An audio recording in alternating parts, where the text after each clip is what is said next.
कहाँ आसमां को छोड़ के, ढूंढ रहे हैं सितारे दिल गया तोड़ के। हो चला गया चांद कहाँ आसमां को छोड़ के, ढूंढ रहे हैं सितारे दिल गया तोड़ के। किसी को भी मालूम नहीं अपना बेगाना, सुलझे ना सुलझाए दिल का ताना बाना। दे गया जुल्मी सौदाई कैसा नजराना, जीने से अच्छा है अब तो मर जाना। दे गया जुल्मी सौदाई कैसा नजराना है, जीने से। पदाधिकारी की हत्या के बाद उनकी पत्नी ने स्थानीय विधायक पर आरोप लगाया है।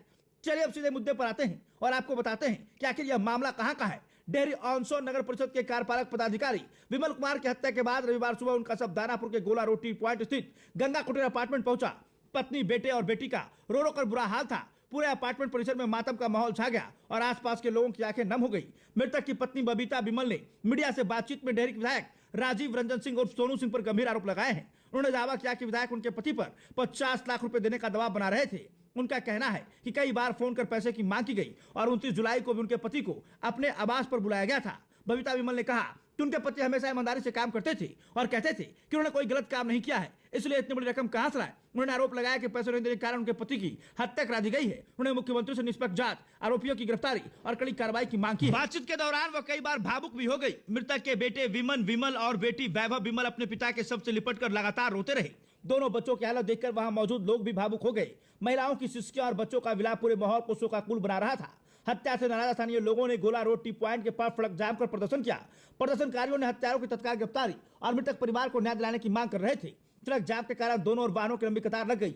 बाद में पुलिस ने लोगों को समझाकर स्थिति सामान्य कराई। विमल कुमार मूल रूप से गया जिले के सिरघाटी के निवासी थे। वर्तमान में वह दानापुर स्थित गंगा कुटीर अपार्टमेंट में परिवार के साथ रहते थे। सरकारी सेवा में ईमानदार और कटमट अधिकारी के रूप में जाना जाता था। घटना के बाद बिहार सर्विस अर्बन एसोसिएशन में भारी आक्रोश है। एसोसिएशन के सदस्य पुष्कर ने कहा है कि यह पहली घटना नहीं है। उन्होंने बताया कि करीब 3 महीने पहले सुल्तानगंज नगर परिषद के ईओ भरत भूषण की भी दिन दहाड़े हत्या कर दी गई थी। उस समय भी सभी कार्यपालक पदाधिकारियों की सुरक्षा की मांग की गई थी, लेकिन सरकार ने कोई ठोस कदम नहीं उठाया।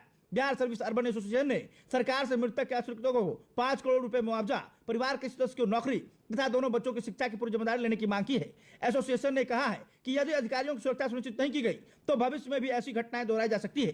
पत्नी द्वारा लगाए गए गंभीर आरोपों के बाद